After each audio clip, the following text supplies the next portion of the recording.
সংসারের টানাপোড়েনে এক সাধারণ কলেজ ছাত্র ট্যাক্সি চালাতে শুরু করে। এক রাতে তার ট্যাক্সিতে ওঠে এক অদ্ভুত সুন্দরী মেয়ে, কিন্তু সে বুঝতে পারে মেয়েটি কোনো মানুষ নয়, আত্মা ছিল। এরপর থেকে কেউ আর তার ট্যাক্সিতে ওঠে না। এতে করে তার ইনকাম বন্ধ হয়ে যায়।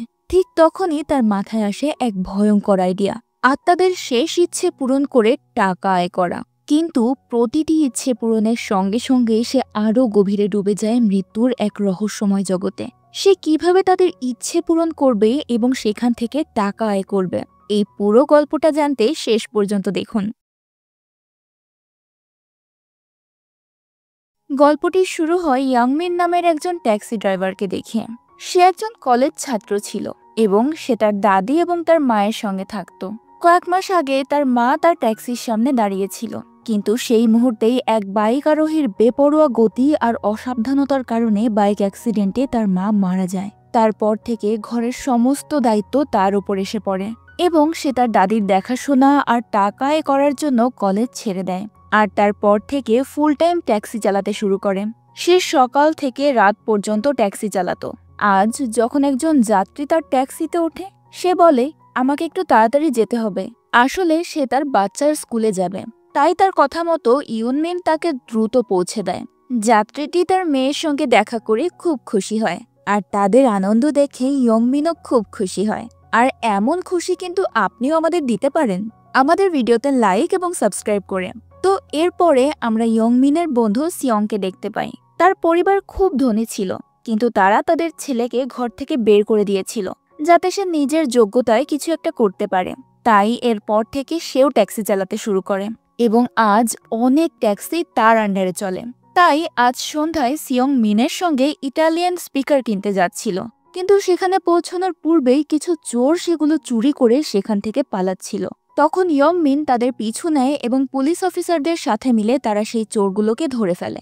সেই চোর রাতের বেলায় অনেক জায়গায় এভাবেই চুরি করত, তাই অফিসাররা ইয়ংমিনকে বিশেষভাবে ধন্যবাদ জানায়। এর পরের দিন সকালে ইয়ংমিন নিজের এবং দাদির জন্য নাস্তা তৈরি করে কাজে চলে যায়। কিন্তু যখন সে তার ট্যাক্সির দরজা খুলে পরিষ্কার করছিল, তখন গাড়ির ব্যাক সিটের নিচে কিছু টাকা পড়েছিল, যেগুলো তুলতে গিয়ে সে গাড়ির পেছনের সিটে একটি ফোন পায়। এটি খুব পুরনো মডেলের ছিল। ফোনটি দেখে সে মনে করে সম্ভবত এটি কোনো প্যাসেঞ্জারের, হয়তো কেউ ভুলে গাড়িতে ফেলে গেছে। সে ফোনটি ওপেন করার চেষ্টা করে, কিন্তু হঠাৎ সে ফোনের ভাইব্রেশনের জন্য কারেন্টের শক খায়। এরই মাঝে সামনে থেকে একজন লোক তার কাছে আসে। সে মিনকে বলে, তুমি 3 মাস ধরে বাড়ির ঋণের 1 টাকাও পরিশোধ করনি, তাই পরের মাসে বাড়িটি নিলামে তোলা হবে। যদি তুমি এটা বন্ধ করতে চাও, তাহলে তোমাকে যে কোনো অবস্থাতেই টাকা দিতে হবে। এই সব কথা শুনে মিন অনেক চিন্তায় পড়ে যায় এবং ভাবতে থাকে যে সে এত তাড়াতাড়ি এত অঙ্কের টাকা কিভাবে পরিশোধ করবে। এরপর যখন সে রাতে ট্যাক্সি চালায়, তখন কিছু ভূতের মতো মেয়ে যাত্রী তার ট্যাক্সিতে এসে বসে। সে তাদেরকে অর্থাৎ সে মেয়েদেরকে দেখে ভয় পেয়ে যায়। তারা মিনকে বলে, আমাদেরকে কবরস্থানে নিয়ে চলো, এবং সেখানে পৌঁছে সে দেখতে পায় এখানে আসলে সিনেমার সেট প্রস্তুত করা হয়। তাদেরকে নামানোর পর যখন সে তার বাড়ির দিকে আসতে শুরু করে, তখন সে আয়নায় পেছনের সিটে আরও একটি মেয়েকে বসে থাকতে দেখে। সেও ঠিক ভূতের মতোই দেখতে, যা দেখে মিন খুব ভয় পেয়ে যায়। সে বলে, তোমার বন্ধুরা তো ইতোমধ্যেই নেমে গেছে, তুমি এখন এখানে বসে আছো কেন? মেয়েটি বলে, ঠিক আছে, আমিও নেমে যাব। যখন সে গাড়িটি থামায় মেয়েটিকে নামানোর জন্য, তখন মেয়েটি দরজা না খুলেই ট্যাক্সি থেকে বের হয়ে যায়। মেয়েটি কিছু দূর এগিয়ে যাওয়ার পর হঠাৎ কোনো এক অজানা শক্তি তাকে গাড়ির কাছে ফিরিয়ে নিয়ে আসে, এবং এটি দেখে বেচারা মিন ভয়ে ঘটনাস্থলেই অজ্ঞান হয়ে যায়। ভোরে যখন তার চোখ খোলে, তখন সে ভাবে সে হয়তো স্বপ্ন দেখছে, কিন্তু তখনই সে তার পাশের সিটে সেই মেয়েটিকে দেখতে পায় এবং চিৎকার করে ওঠে। ভয় পেয়ে সে গাড়ি থেকে নেমে পালিয়ে একটি গাছের কাছে আশ্রয় নেয়। এরই মাঝে একজন অফিসার রাস্তার মাঝখানে গাড়িটিকে পার্ক করা দেখে গাড়িটি সরিয়ে নিতে আসেন। তখন মিন তাকে অনুরোধ করে বলে, আমার গাড়ির ভেতরে কিছু একটা আছে, দয়া করে সেখানে গিয়ে পরীক্ষা করে দেখুন। তার কথা মতো অফিসার গাড়ির ভেতরে ভালো করে চেক করে, কিন্তু সেখানে কিছুই দেখতে পায় না। তখন মিন একটু স্বস্তির নিঃশ্বাস ফেলে, কিন্তু ভেতরে এসে সে আবারও সেই মেয়েটিকে দেখতে পায় এবং সে আবারও ভয় পেয়ে যায়। তখন সেই মেয়েটি মিনকে জিজ্ঞেস করে, তুমি কি জানো আমি কে এবং আমি এখানে কি করে আসলাম? মিন বলে, আমি জানি না তুমি কে, তুমি যেই হও না কেন এখান থেকে চলে যাও। কিন্তু সেই আত্মাটি সেই ট্যাক্সি ছেড়ে কোথাও যেতে পারত না, কারণ ওই মেয়েটির আত্মা কোনো না কোনোভাবে ওই ট্যাক্সির সঙ্গে জড়িয়ে আছে। এদিকে আমরা কবরস্থানের কাছে একজন বৃদ্ধাকে দেখতে পাই। তিনি তার মেয়েকে দেখতে এসেছিলেন। তিনি অফিসারদের কাছ থেকে একটি মেসেজ পান যে আপনার মেয়ের মামলাটি অন্য অফিসারদের কাছে হস্তান্তর করে দেওয়া হয়েছে এবং তারা শীঘ্রই তদন্ত শুরু করবে। এরপর আমরা তার মেয়ের ছবি দেখি এবং এই মেয়েটি হলো সেই মেয়েটি যার আত্মা মিনের কাছে আছে। মেয়েটির নাম ইউনজি। এরপর আমাদেরকে মিনের ট্যাক্সির সিন দেখানো হয়, যেখানে ইয়ংমিন আত্মার সঙ্গে তার যাত্রীদেরকে খুঁজছিল। এখন যখনই কোনো যাত্রী ট্যাক্সিতে বসে তখনই তার অদ্ভুত অনুভূতি হতে থাকে, যার কারণে প্রতিবারই সকল যাত্রী মাঝপথে ট্যাক্সি ছেড়ে চলে যায়। এইসব নিয়ে মিন ভীষণ চিন্তায় পড়ে যায়। যদি এভাবেই চলতে থাকে তাহলে সে তার ঋণের টাকা কিভাবে পরিশোধ করবে? সে তো তার বাড়ির লোন সঠিক সময়ে পূরণই করতে পারবে না। সে গভীর রাতে তার বাড়িতে আসে। ইয়নজিও তার সাথেই ছিল। মিন বাড়ি থেকে কিছু দূরে তার ট্যাক্সিটা পার্ক করেছিল, না হলে ইয়নজির আত্মা তো তার বাড়িতে চলে আসতো। এদিকে ইয়নজির ওই জায়গাটা দেখে খুব পরিচিত মনে হচ্ছিল, যেন সে আগেও এখানে এসেছিল। ওদিকে বাড়িতে যখন দাদি মিনকে দেখে তিনি তাকে অনেক বকা দেন, কারণ সে গতরাতে ঘরের বাইরে ছিল। এরপর যখন সে ঘুমোতে যায় রাতে স্বপ্নে কেবল ভূত দেখতে থাকে। পরের দিন সকালে দাদি তাকে বলে তিনি তার সঙ্গে কেনাকাটা করতে যাবেন এবং রাতে ওই ভয়ঙ্কর স্বপ্ন দেখার জন্য তাকে মন্দিরেও নিয়ে যেতে চায়, কিন্তু মিন তাকে না করে দেয়, কারণ ট্যাক্সির ভেতরে তো ইয়নজির আত্মা ছিল। কিন্তু দাদিমা তার কথা মোটেও শোনে না এবং গাড়িতে উঠে যায়। এখন মিন সারা পথ দাদিমাকে জিজ্ঞেস করতে থাকে সে ঠিক আছে কিনা, কারণ যেই গাড়িতে উঠুক না কেন তার তো অস্বস্তি লাগে। কিছুক্ষণ পর দাদিমাও অদ্ভুত বোধ করতে থাকে। এরপর তারা মন্দিরে গিয়ে পৌঁছায় এবং দাদিমা ভেতরে যায়। সেই সুযোগে মিন মন্দিরে থাকা কিছু লোককে তার গাড়িতে একটু ঝাড়ফুঁক করে দিতে বলে, কারণ এখানে যা ঘটছে সেটাতে ইয়নজির খুব কষ্ট হচ্ছিল। তাই ইয়নজি মিনকে বলে এসব বন্ধ করতে বলো, আমার কানে সমস্যা হচ্ছে। তারপর মিনের কাছে ফোন আসে, যা একজন ডাক্তারের। সে ওই ডাক্তারকে নিয়ে গাড়িতে করে যাচ্ছিল, কিন্তু সেখানে তার কোনো সমস্যা হচ্ছিল না। এখন ইয়নজি মিনকে বলে তুমি কি দেখেছো? ডাক্তারের কিচ্ছুই হয়নি, এর মানেই সবকিছু আমার কারণে হচ্ছে না, অন্য কোনো কারণে এমনটা হচ্ছে। এরপর তারা হাসপাতালে আসে।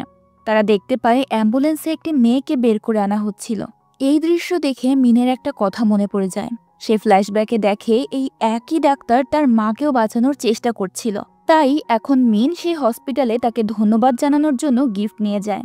আর এরই মাঝে তার বন্ধু জুনের সঙ্গেও তার দেখা হয়ে যায়। তাই মিন সেদিনকার জন্য দুজনকেই ধন্যবাদ জানায়। ইয়নজিও এই সবকিছু দেখছিল। এরপর সে গাড়িতে আসেন, যেখানে ইয়নজি তাকে রিকোয়েস্ট করে আজ ট্যাক্সিটা তার বাড়িতে নিয়ে যেতে, কারণ রাতে বাইরের আলো বন্ধ করা হয়, তাই তার খুব ভয় লাগে। সেটা শুনে ইয়ংমিন অবাক হয়ে জিজ্ঞেস করে ভূতও কি অন্ধকারে ভয় পায়? কিন্তু তারপর সে ইয়নজির কথা ভেবে রাজি হয়ে যায়। ইয়নজির এখানকার বাড়ি এবং তার আশেপাশের এলাকা খুব পরিচিত মনে হচ্ছে, কিন্তু সমস্যা হলো মরার পর তার স্মৃতিশক্তি চলে গেছে, যার কারণে সে কিছুই মনে করতে পারছিল না। পরের দিন থেকে ইয়নজি মিনের সঙ্গে খুব ভালো আচরণ করছিল, কারণ মিন তাকে বলেছিল যে তার বাড়ির ঋণ পরিশোধ করতে হবে। তাই এখন ইয়নজি বলে এখন থেকে তুমি যাত্রীদেরকে সামনে বসিয়ে দিও, আমি পেছনে বসবো, এতে করে তাদের কোনো সমস্যা হবে না। পথে তারা একজন লোককে দেখতে পায় এবং মিন তার জন্য দরজা খুলে দেয়। লোকটি অবাক হয়ে মিনকে জিজ্ঞেস করে তুমি কি আমাকে দেখতে পাচ্ছ? মিন বলে হ্যাঁ। লোকটি বলে আমি কি সত্যি ভেতরে আসবো? মিন আসলে বুঝতে পারছে না যে লোকটি কি বলতে চাইছে এবং তাকে হ্যাঁ বলে দেয়। এরপর লোকটি দরজা দিয়ে ভেতরে না এসে অটোমেটিক গাড়ির ভেতরে বসে যায়। এটা দেখে মিন আর ইয়নজি দুজনেই চিন্তায় পড়ে যায়, কারণ ওই লোকটিও একজন আত্মা। এরপর মিন রাস্তার পাশে ট্যাক্সি পার্ক করে। মিন তাদের উভয়কে বলে ট্যাক্সিটি কোনো ভূতের আড্ডা নয়, আমি তো দেখছি একটি ভূতের সাথে আরেকটি ভূত ফ্রি পেয়ে গেছি। তাই এখন সে রেগে ট্যাক্সিটি বিক্রি করতে যায়, যাতে করে সে ভূতেদেরকে তাড়াতে পারে। কিন্তু সেখানে তাদের আরেকটি ভূতের সঙ্গে দেখা হয়ে যায় এবং সেই লোকটির আত্মা মিনের কাছে হাত জোর করে অনুরোধ করে তাকে হেল্প করার জন্য, কারণ সেই লোকটির মৃত্যুর আগে তার মেয়ের জীবনের ঝুঁকি ছিল এবং সে চিকিৎসার জন্য সোনার জুয়েলারি বিক্রি করতে যাচ্ছিল। সেখানে যাবার পথে একটি দুর্ঘটনা ঘটে এবং সেখানেই সে মারা যায়। এখন সে মিনকে অনুরোধ করে ওই সোনাটি তার মেয়েকে দিতে। তাই মিন তাকে সাহায্য করার জন্য দ্রুত হসপিটালে যায় এবং মেয়েটিকে তার প্রাপ্য বুঝিয়ে দেয়। হসপিটালের বাইরে সে একা বসেছিল। তার মা বেরিয়ে আসার সাথে সাথেই সে তার মাকে বলে মা, এখন আর তোমার আমার জন্য চিন্তা করার কোনো দরকার নেই। এই বলে সে তার বাবার সেই জুয়েলারি তার মাকে দিয়ে দেয়। আর তার মাকে বলে দেয় যে তার বাবার এক বন্ধু এসেছে এবং সে তাকে এটা দিয়েছে। এটা দেখে তার মা খুব আবেগপ্রবণ হয়ে পড়ে। আর সেই সাথে এখানে মিন, ইউনজি আর মিস্টার বায়ুন তিনজনেই আবেগপ্রবণ হয়ে পড়ে। মেয়েটির বাবাও সেখানে দাঁড়িয়েছিল। সে খুব খুশি হয়েছিল এবং এখন সে আস্তে আস্তে অদৃশ্য হয়ে যায়। এর মানে হলো তার শেষ ইচ্ছে পূরণ হয়েছে, তাই এখন সে শান্তিতে পরপরে থাকবে। তারপর সেই বাচ্চা মেয়েটি মিনের কাছে এসে তাকে একটি সোনার আংটি দেয় এবং বলে তার বাবা তাকে বলেছিল আমার ফ্রেন্ড তোমাকে যখন এই জুয়েলারি দিতে আসবে সেখান থেকে তুমি তাকে একটি রিং দিয়ে দিও। এটা শুনে মিন অনেক ইমোশনাল হয়ে পড়ে। এরপর গাড়িতে যাওয়ার সময় ইউনজি তাকে একটি আইডিয়া দেয় যে আমি সহ এখন যেহেতু তোমার ট্যাক্সিতে দুটি আত্মা আছি, তাই এখন আর কোনো যাত্রীও আসবে না। তাই কেমন হয় যদি তুমি ট্যাক্সিটাকে একটি ভূতের ট্যাক্সি বানাও? তুমি আত্মাদের শেষ ইচ্ছে পূরণ করবে এবং বিনিময়ে তারা তোমাকে সোনা বা অন্য কিছু দেবে। তার এই আইডিয়াটি মিনের খুব পছন্দ হয় এবং সে স্বপ্ন দেখতে শুরু করে যে সে অনেক ধনী হয়ে গেছে। তারপর মিস্টার বায়ুন তাকে বলে তার কাছে অনেক সোনার বিস্কিট আছে, অর্থাৎ মিন একবারে অনেক টাকা পেয়ে যাবে এবং তার সমস্ত ঋণ পরিশোধ করতে সক্ষম হবে। সে তৎক্ষণাৎ তাদের বাড়ির দিকে রওনা হয় এবং সেখানে পৌঁছানোর সাথে সাথেই সে মিনদেরকে বলে যে তার কাছে কেবল একটি সোনার বিস্কিট আছে। এই কথা শোনার পর মিনের অনেক রাগ হয়। এই ভূতেরা তো আমাকে পাগল করে দেবে। তখনই মিস্টার বায়ুন তাকে তার শেষ ইচ্ছের কথা জানায়। সে তাকে বলে তার স্ত্রী আছে। যখন সে জীবিত ছিল তখন তার স্বপ্ন ছিল একবার হলেও সে তার স্ত্রীকে একটা বাথটাব গিফট করবে, কিন্তু সে পারেনি কারণ সে এত ধনী ছিল না। তাই এখন সে তার স্ত্রীকে এই উপহারটি দিতে চায়। অর্থাৎ এখন মিন ওই সোনার বার বিক্রি করে বাথটাব কেনার পর অবশিষ্ট যে টাকা থাকবে সেটাই সে পাবে। তার এই কথা শুনে মিন অনেক রেগে যায়, কারণ এখানে আসার আগে তো সে মিনকে বলেছিল যে তার কাছে অনেক গোল্ড বার আছে, আর এখন বলে নেই। তাই মিন রেগে তার বাড়িতে চলে আসে আর মিস্টার বায়ুন সেখানেই থাকে। ইউনজি মিনকে বোঝানোর বেশ কয়েকবার চেষ্টা করে যে তাদের সাহায্য করা উচিত, কিন্তু মিন প্রচন্ড রাগান্বিত ছিল। সে কারো কথা শোনে না। এরপর সে বাড়িতে এসে তার দাদিমার সঙ্গে কথা বলে। তখন তার মনে পড়ে যখন সে ছোট ছিল তার মা তাকে কিভাবে বাথটাবে গোসল করিয়েছিল। এই সমস্ত স্মৃতি তার কাছে খুব বিশেষ ছিল। তাই পরের দিন সে ইউনজিকে নিয়ে সরাসরি মিস্টার বায়ুনের বাড়ির উদ্দেশ্যে রওনা হয়। ইউনজি তখন মনে মনে ভাবে মিন সারাদিন টাকা টাকা করে, কিন্তু আসলে মন থেকে খুব ভালো একজন মানুষ। সেখানে পৌঁছানোর পর মিস্টার বায়ুন তাদেরকে দেখে অনেক খুশি হয়। এরপর সে মিস্টার বায়ুনের স্ত্রীর সঙ্গে দেখা করে, যেখানে সে তার কাজিন হিসেবে পরিচয় দেয় এবং তারপর সে ঘরের ভেতরে আসে এবং সে মিস্টার বায়ুনের স্ত্রীকে একটি কাজে বিজি করে সেই গোল্ড খোঁজা শুরু করে। আর ভাগ্যক্রমে সেই সোনার বিস্কিটটি পেয়েও যায়। এর মানে তাদের পরিকল্পনাটি সফল হয়েছিল।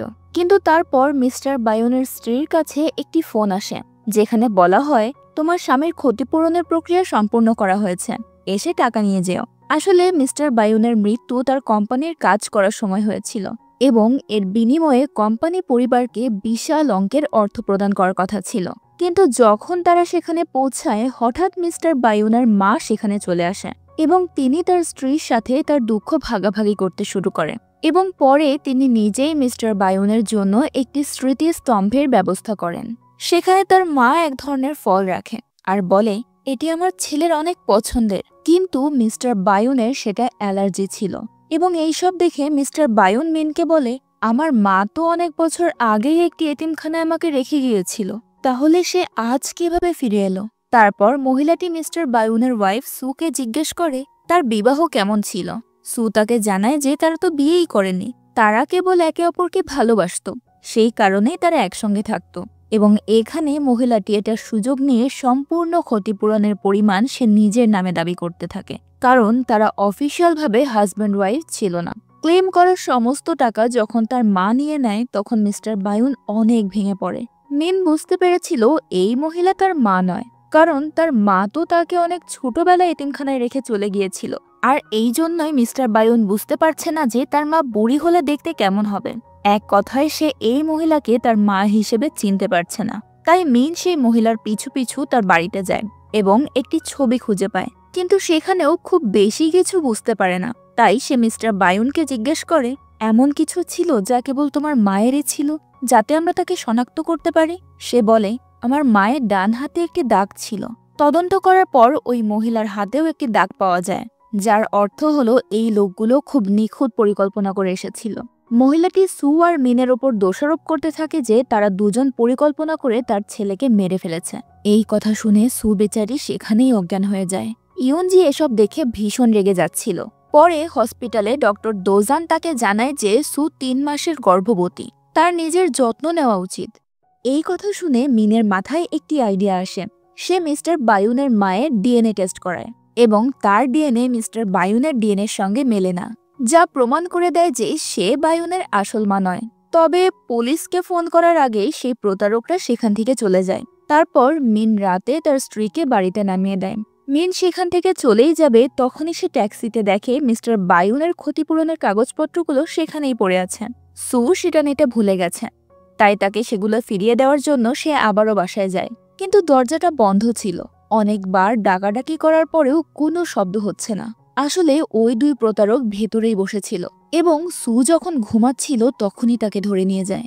তারা তাকে হুমকি দেয় যে যদি সে তাদেরকে টাকাগুলো না দিয়ে দেয় তাহলে তারা তাকে মেরে ফেলবে। মিস্টার বায়ুন মিনকে এসে এই সব কিছু বলে দেয় যে ভেতরে কি চলছিল। অনেক চেষ্টা করেও সে দরজাটা খুলতে পারেনি, তাই মিস্টার বায়ুনকে তার চোখের সামনে নিজের স্ত্রীকে মরতে দেখতে হচ্ছে। সে প্রার্থনা করে এবং তার সমস্ত শক্তি দিয়ে দরজায় আঘাত করে, আর সাথে সাথেই একটি অলৌকিক ঘটনা ঘটে এবং দরজাটি খুলে যায়। মিন তখন ভেতরে এসে তাদের দুজনকে ধরে ফেলে এবং পুলিশকে ধরিয়ে দেয়। এতে করে আজকের মতো সুয়ের জীবন রক্ষা পায়। এরপর মিন তাকে সত্যটা প্রকাশ করে। তাকে বলে দেয় যে সে তার স্বামীর চাচাতো ভাই নয়, সে তো তাকে চিনতও না। তার আত্মা তাকে খুঁজে পেয়েছিল এবং সেই তাকে সাহায্যের জন্য পাঠিয়েছে। মিনের কথাগুলো শুনে সু অবাক হয়ে যায়। মিন বলে সে তোমার কাছেই আছে এবং তোমার কথা শুনতে পাচ্ছে। সু তার কথাগুলো বিশ্বাস করে না।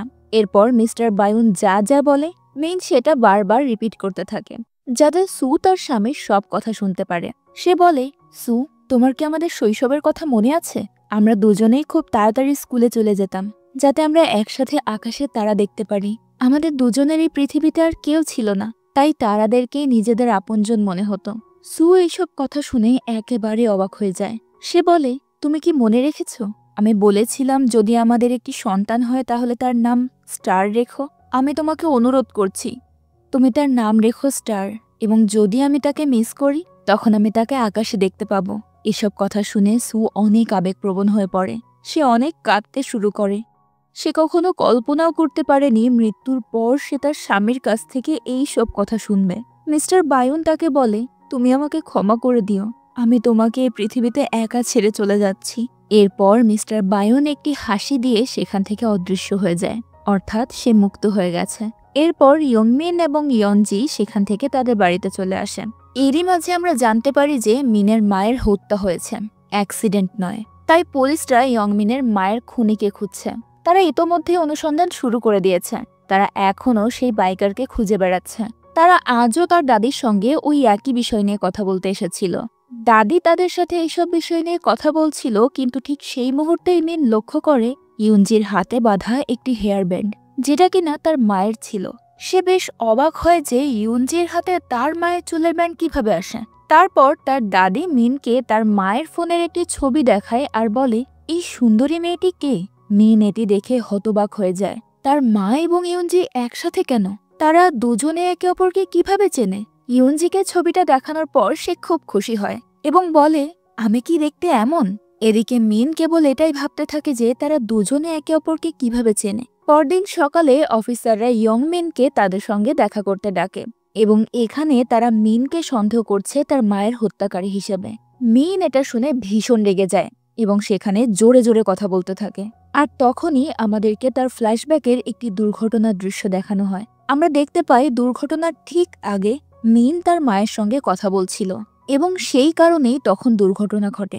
সেই মুহূর্তে সে তার মায়ের কণ্ঠস্বর শুনতে পায় এবং তৎক্ষণাৎ ঘটনাস্থলে ছুটে যায়। আশেপাশের লোকেরা অ্যাম্বুলেন্স ডেকেছিল। তাকে অ্যাম্বুলেন্সে বসতে বলা হয়, কিন্তু জায়গার অভাবে সে আরেকটি ট্যাক্সি নিয়ে নেয়। সে তার মায়ের ট্যাক্সি সেখানেই রেখে গিয়েছিল যাতে প্রমাণ হারিয়ে না যায়, কিন্তু তা সত্ত্বেও অফিসাররা এখন তাকেই সন্দেহ করছে। অন্যদিকে মিনের বন্ধু সুরিকে হসপিটালে দেখানো হয়। দাদি তাকে ফোন করে বাড়িতে খেতে আমন্ত্রণ জানায়, কারণ তিনি চেয়েছিলেন মিন এবং সুরির মধ্যে সম্পর্কটা যেন বন্ধুত্ব চেয়েও একটু বেশি ঘনিষ্ঠ হয়ে ওঠে। এদিকে ডক্টর দোজান লক্ষ্য করে যে তার মতোই অন্য একজন ডক্টর জনগু রোগীদের ভুল চিকিৎসা দিচ্ছিল।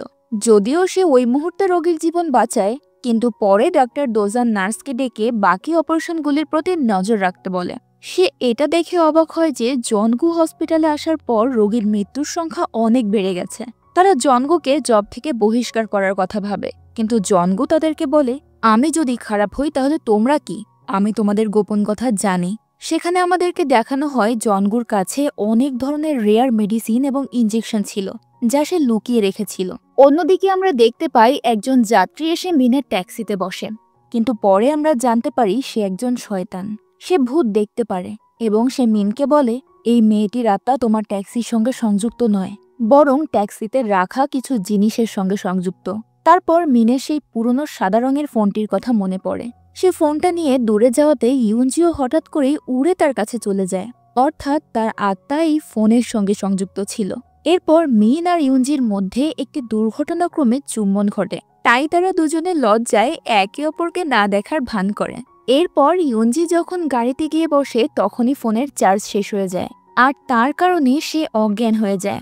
মিন তৎক্ষণাৎ বাড়িতে এসে ফোনটি চার্জ করতে যায়, কিন্তু ফোনের চার্জিং পোর্টটি বেশ আলাদা ছিল, কারণ এখন এই ধরনের পোর্টযুক্ত ফোনের চার্জার পাওয়া যায় না। তাই সে ভাবে আগামীকাল বাজারে গিয়ে এটি কিনবে, কিন্তু পরের দিন সে তার দাদিমার সঙ্গে কেনাকাটা করতে যায়। এখন ইউনজি তো গাড়িতে ছিল না, তাই আজ তার কাছে সবকিছু স্বাভাবিক মনে হচ্ছিল। এখন তার দাদিমা সেই পুরনো ফোনটি দেখে ডাস্টবিনে ফেলে দেয়।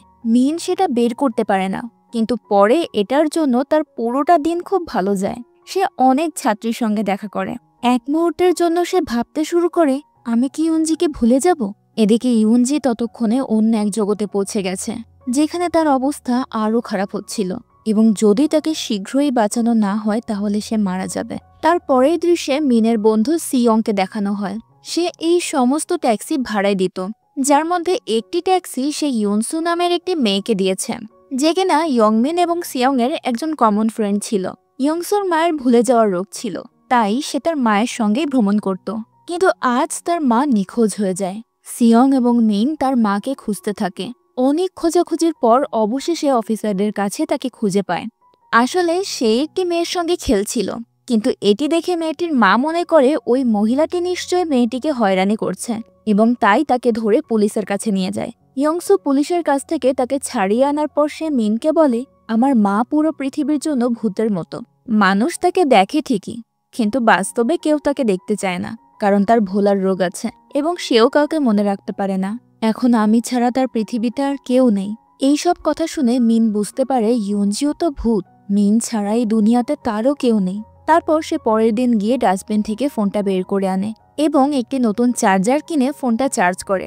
আর সেই ফোনের কারণে ইউনজি আবার পৃথিবীতে ফিরে আসে এবং মিনের কোলে মাথা দিয়ে শুয়ে থাকে, আর তাকে জিজ্ঞেস করে, তুমি আমাকে কিভাবে বাঁচিয়েছ? তখন মিন বলে, 4000 টাকার চার্জার কিনে বাঁচিয়েছি।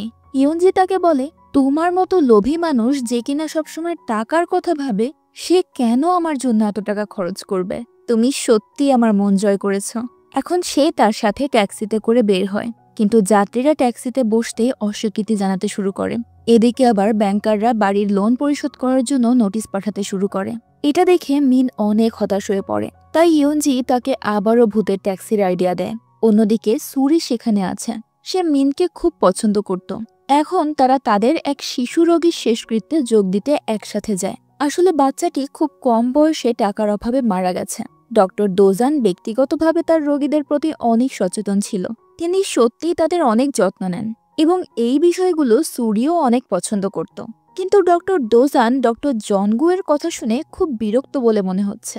আসলে সুরি এবং তার মধ্যে কিছু একটা চলছে, যেটা আমরা কিছুক্ষণ পরেই জানতে পারবো। তো পরের দিন মিন এবং ইয়নজি সেই ট্যাক্সি স্ট্যান্ডে পৌঁছায়। সেখানে কোনো মানুষ নেই, কেবল ভূতের যাত্রী।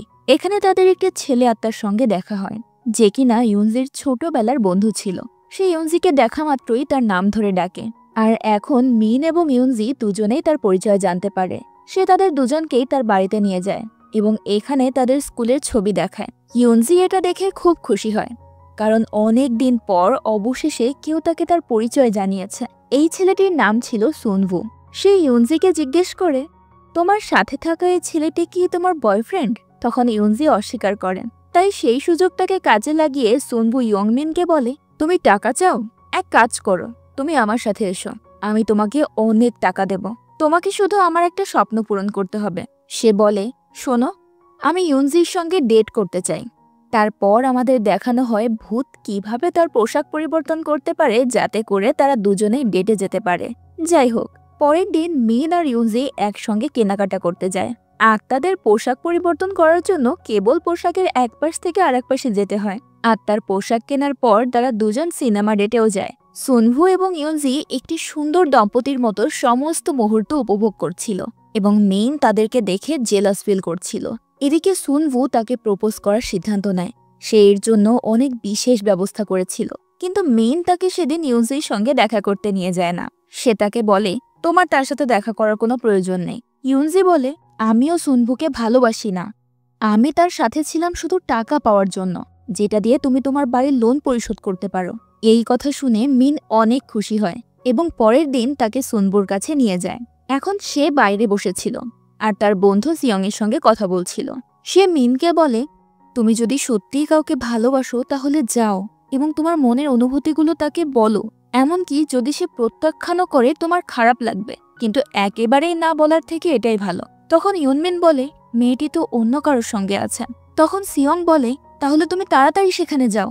ওদিকে সুনভু ততক্ষণে ইউনজিকে প্রপোজ করতেই যাচ্ছিল, কিন্তু সে প্রপোজ করে না, বরং বলে, ইউনজি, তুমি কি জানো আমি তোমাকে এখানে কেন ডেকেছি? ইউনজি তার কথা শুনে একটু অবাক হয়।